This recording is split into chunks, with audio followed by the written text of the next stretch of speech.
엘리사가 북이스라엘에서 선지자 직분을 수행하던 시기는 그야말로 암흑기였습니다. 온갖 우상이 이 정치적인 권세를 등에 업고 여호와 하나님의 그 신앙에 대해서 치명적인 타격을 입히던 그런 시기였죠. 여호와 하나님을 향한 올바른 개혁을 주도해야 했던 엘리사 선지자는 자신처럼 그의 뒤를 이어나갈 선지자 후보생들을 양육하는 일이 절실했습니다. 그래서 엘리사 선지자는 이 일을 위해서 온갖 힘을 쏟고 있었던 것이죠. 1절에 보니까 여러 선지자 수련생들이 거주하는 곳이 있었는데 그곳에 엘리사도 함께 있었고 그곳이 너무 좁았습니다. 달리 보면은 하나님을 따르는 사람들이 그만큼 많아진다라는 얘기이기 때문에 다른 한편으로는 영적으로 보면 좋은 일이기도 하죠.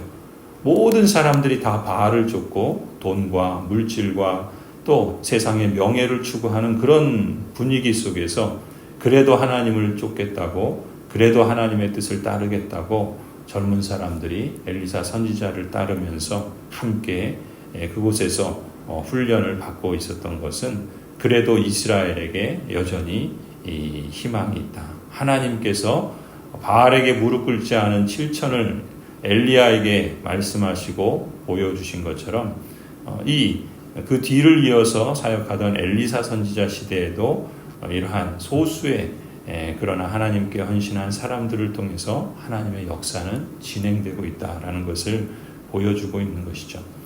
아무튼 엘리사와 그 선지자 수령생들이 거주하는 집이 너무나 작아서 이제 그 일을 넓히기 위한 일들을 진행하려고 합니다. 근데 대개 어떤 일을 하나님의 뜻을 따라서 행하려고 하면 뭐가 일어납니까? 문제가 발생합니다.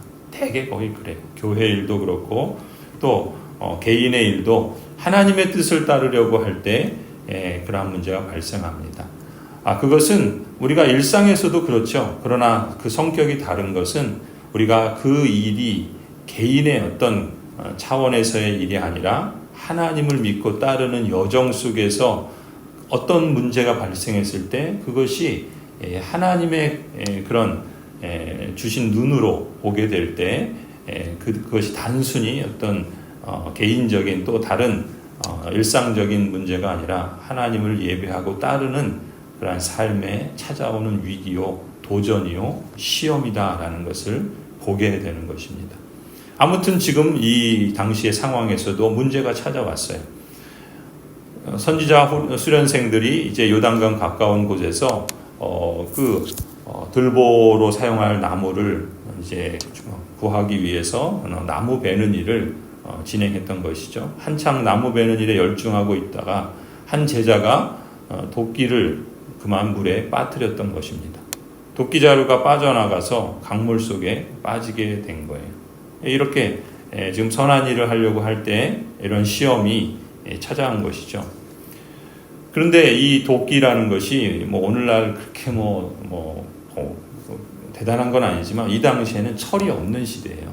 그러니까 그 군인들도 철로 된 무기가 별로 없는 시대에 철로 된 도끼를, 그것도 오늘 본문을 보면 빌려온 도끼잖아요. 그 빌려온 도끼, 그나마 얼마 되지도 않는 그 도끼를 이제 선한 일을 하기 위해서 시작을 했는데 그게 그냥 가장 큰 위기에 또 봉착하게 된 것이죠.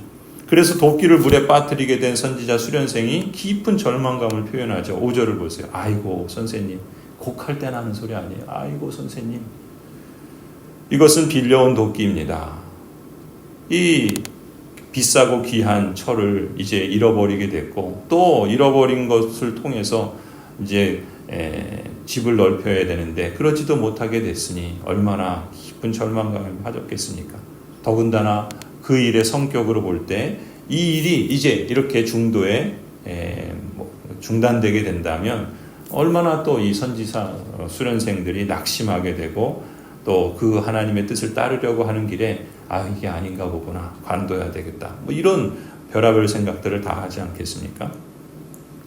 더군다나 이제 그걸 빌려온 것이니까 어떻게 해야 돼요? 잃어버렸으니까 변상을 해야 돼요. 가난한 제자들이 그럴 만한 능력과 형편이 되겠습니까? 그러니 모든 것이 다 절망과 앞이 깜깜했을 겁니다. 그러니 이런 깊은 절망감을 엘리사에게 표현했던 것이죠.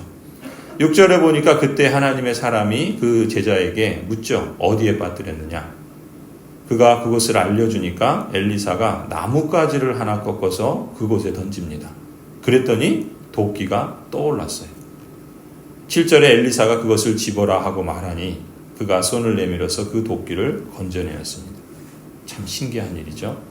우리나라 전래동화의 금도끼, 은도끼가 생각나는 그런 대목입니다. 여러분, 이게 어디 상식적으로 가능한 일이에요? 쇠도끼가 물에서 떠오른다라고 하는 사건은 결코 상식적이지 않은 아주 매우 신비스러운 일이었습니다. 이 일을 통해서 우리가 주목할 건 그 신비스러운 일에 주목할 것이 아니에요. 여호와께서 엘리사 선지자를 통해서 기적과 같은 방식으로 도끼를 다시 찾을 수 있게 하신 사건이라는 점에 주목해야 한다라는 것입니다. 이 일은 무엇을 우리에게 말씀하고 있는가? 당시 선지자 수련생들에게 어떤 의미로 다가왔는가? 여호와 하나님께서 그들 가운데 일하고 계시다라는 것을 보여주신 거예요. 선지자 수련생들은 크게 안도를 하죠. 놀라운 기쁨을 다시 회복하게 됩니다.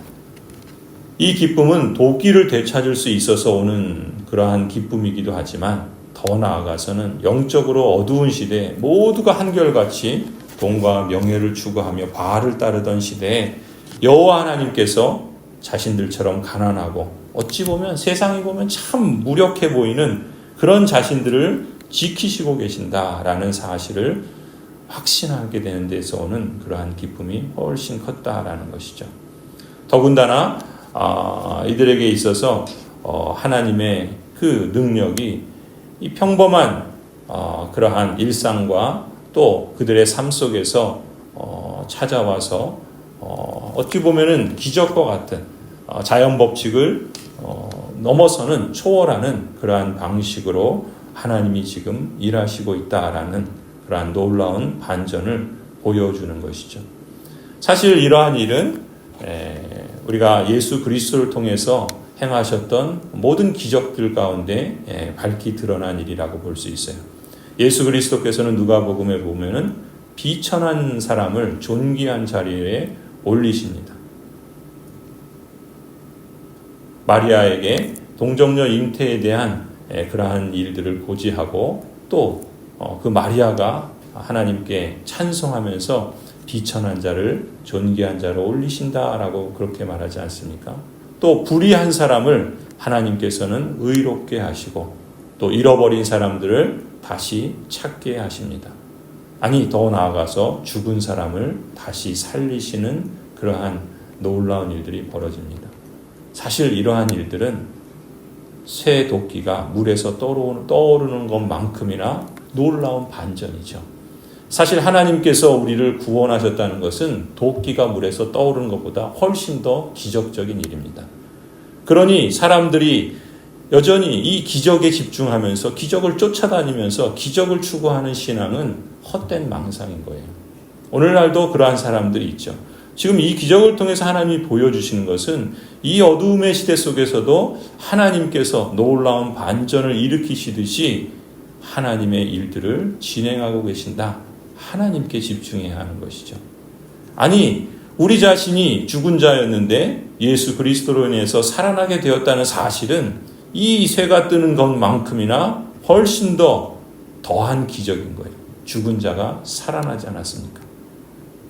그러한 사실을 우리 자신이 증인이요 또 우리가 그러한 사실의 장본인이라는 사실을 우리는 잊지 말아야 합니다. 그 일을 하나님께서 행하셨고 지금도 하나님은 하나님의 택하시고 부르신 자들을 이처럼 제자들, 가난하고 이 세상이 볼 때 무력한 자들을 통해서 하나님의 일들을 이루어 가시는 것에 주목해야 한다는 것이죠. 더군다나 오늘 이야기를 보면 이 열왕기 하에서는 지금 제자들과 엘리사 선지자 사이의 대화를 구체적으로 기록하고 있어요. 왜 그렇겠습니까? 그냥 있었던 일을 그냥 설명하고 말 수도 있는데 그들 사이에 오갔던 이야기, 또 제자가 엘리사를 부르는 표현이나 그러한 말이나 또 엘리사가 제자들에게 그들에게 대답하는 모습이나 그런 대화 속에서 하나님께서 그들의 일상 속에 깊이 관여하고 계시다는 것을 보여주는 거예요. 어찌 보면 그들의 이야기인데 그 이야기는 단지 그들만의 삶의 이야기가 아니라 하나님께서 함께 하시는 하나님의 섭리의 모습이다라는 것을 우리에게 이 본문을 통해서 보여주고 있는 것이죠. 성도 여러분, 어느 시대나 하나님을 따르는 길은 결코 쉽지 않습니다. 그리고 험난합니다. 많은 사람들이, 아니 오늘날 교회 지도자들과 또 많은 성도들이 바알을 추구하면서 살아가고 있습니다. 돈이 최고인 시대이고 또 명예가 최고인 시대를 살아가고 있어요. 그 시대 속에서 하나님을 참되게 따른다는 것, 그 흐름을 거슬러서 하나님께서 기뻐하시는 일을 찾고 자신들의 삶들을 그 말씀에 조율하고 또 그 뜻을 따르기 위해서 헌신하며 묵묵히 자신의 일상 속에서 삶 속에서 주의 뜻을 따라간다는 것은 결코 쉬운 일이 아닙니다. 거기에는 또 오늘 본문의 사건처럼 뜻하지 않은 예기치 못한 그런 위기와 도전들이 찾아오기도 합니다. 그때 하나님께서 여전히 일하시고 계신다는 것을 우리에게 보여주시는 거예요. 기적을 따라다니는 것이 아니라 우리 자신이 기적의 증인이다라는 것을 기억해야 합니다. 하나님께서 이토록 하나님의 일들을 진행하고 계시는 것은 구약의 시대나 오늘 우리의 시대나 아니 예수 그리스도께서 재림하실 그때까지 하나님은 하나님의 역사를 계속해서 진행해 가고 계십니다. 우리는 이 길을 가면서 이전에 경험하지 못한 하나님의 격려를 받게 되는 것입니다. 하나님께서 섭리하고 역사하고 계신다는 것을 주목해야 할 것입니다.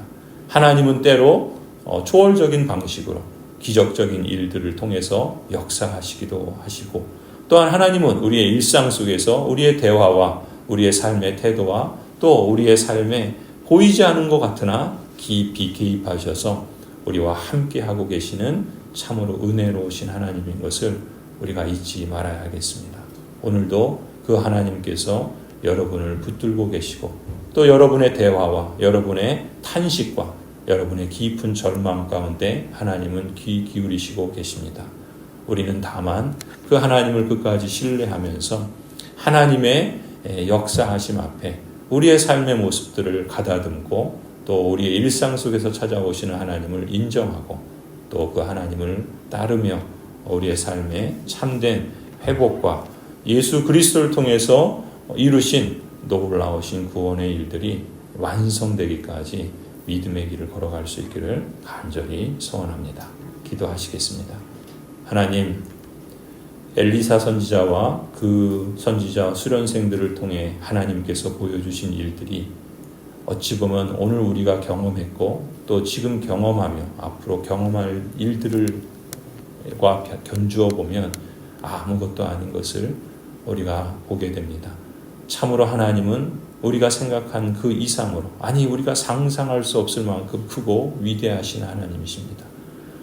우리 자신도 우리 하나의 몸뚱이를 제대로 건사하지 못하는데 하나님은 모든 인류만이 아니라 온 우주 만물을 창조하시고 그것을 일일이 매일마다 붙드시고 또 다스리시며 섭리하시고 하나님의 그 계획하신 목적을 이루시고자 하나님 지금도 일하시는 줄을 믿습니다. 그 크고 위대하신 하나님이 무력하고 연약한 우리 한 사람 한 사람을 주목하고 계시며 우리 삶에 일어나는 일들 가운데 하나님은 저 멀리 계시지 아니하고 우리의 임마누엘로 함께 하시며 우리의 신음과 깊은 절망을 들으시고 우리의 삶의 기쁨을 회복하시며 참된 소망을 이루어가도록 역사하시는 하나님이신 줄을 믿습니다. 믿음의 눈으로 보게 하여 주시고 하나님의 일하심을 믿게 하며 믿고 신뢰하게 하여 주시고 더욱더 이 여정을 걸어가는데 참 하나님만을 오히려 높이며 그 하나님을 영화롭게 하는 그러한 복된 인생의 열매들을 더욱 풍성하게 맺어가도록 오늘도 우리의 삶을 다스려 주시옵소서. 이제는 우리 주 예수 그리스도의 은혜와 하나님 아버지의 놀라우신 그 사랑과 성령 하나님 함께 하시고 또 일하시고 고치시고 또 온전케 하시고 충만하게 하여 주심이 주님께서 택하여 부르신 모든 언약 백성들, 가정들, 또 자녀들, 또 생업과 일터 위에, 고향 제일교회 위에 이제로부터 영원토록 함께 있을지어다. 아멘.